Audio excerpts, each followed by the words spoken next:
Good afternoon, welcome to GrainTV. It's November 5th, 2013. I'm Logan Burgess. To my right here is Brock Shimano to help break down the action that we saw on a Tuesday in the grain market. Turning over to Fire Tip here, you can see a lot of red on the board, but not a lot of hard selling across the grains. Down a penny and a quarter for corn. We saw January beans down 6 1/4, but still closed above that area of 12.50 that we've talked about a lot here. Good technical support there by way of a trend line, and 12.50 in general should act as support. It seemed like it held up in today's action. Chicago and Kansas City wheat both did continue to move lower. Brock, really though, the big story remains Friday's report. We expect a choppy trade here Wednesday and Thursday leading up to the report. That's kind of what we saw today. Yesterday we got some expectations though. Where's the trade sitting here? You know, we have seen pretty light volume and pretty choppy trade over the last couple of days, Yep. and really we're gearing up in anticipation of Friday's report. Today we did get some analyst expectations for what the USDA will show in that report. If you take a look at that table that we have provided here. Corn, you can see that we're looking for, as opposed to what we saw in September, about 170 million bushel increase to the ending stocks. Soybeans about a 22 million bushel increase, and wheat actually a reduction by about 30 million bushels there, 40 million bushels. Most of what for corn and soybeans, what we're looking at there is some production side revisions higher. Yep. Most of the analysts that have been coming out with their private forecasts earlier this week and then late last week have actually anticipated corn yield and soybeans yield being bumped a little bit higher.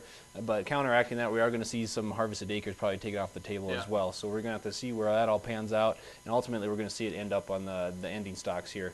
You know, wheat, we have been running pretty far ahead on the export pace this year, so I think some of that's going to be taken out of the ending stocks here in Friday's report. Yeah, certainly. You know, just looking at corn and soybeans as well, there's some expectations we could see some soybean export sales revised higher, but certainly in general it seems like the yield is going to more than make up for that. Is that a fair assessment on that? Yeah, it seems at this point that, you know, soybeans we are running a little bit ahead of pace. It is kind of early in the marketing year to make any determinations longer term, but I wouldn't be surprised to see about a 25 million bushel export sale revision higher. Corn, we could see, you know, slight revision there, maybe 10 or 15 million bushels, but I wouldn't anticipate too much for corn. I think wheat's really where we're going to see the export sales move. You know, we could see a revision higher there by about 50 million bushels, and you know, today we did get a tender that was issued by GASC after the market closed. They're looking for shipments for December 1st, the 10th time period, so we'll have to see if we win some of those shipments onto our wheat books there. Yeah, certainly. So export sales in general have looked very good, but bottom line on Friday's action, the trade's going to be focused on that ending stock number. So we'll be reporting on that live as it comes out on Friday, 11 o'clock Central Times when that report is out.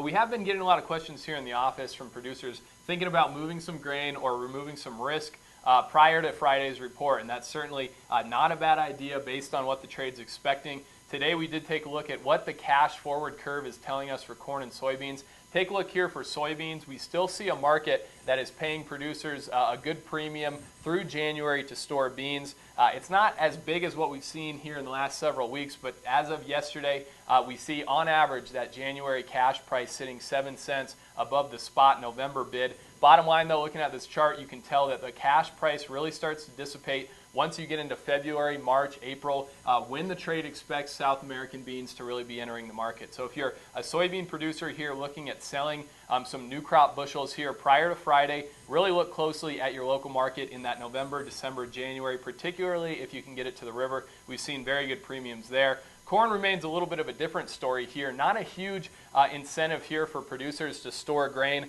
We're only seeing a 6 cents carry all the way through March on average for cash price across the U.S. right now. What that is telling us is that holding cash corn into the winter is going to be a pretty risky proposition.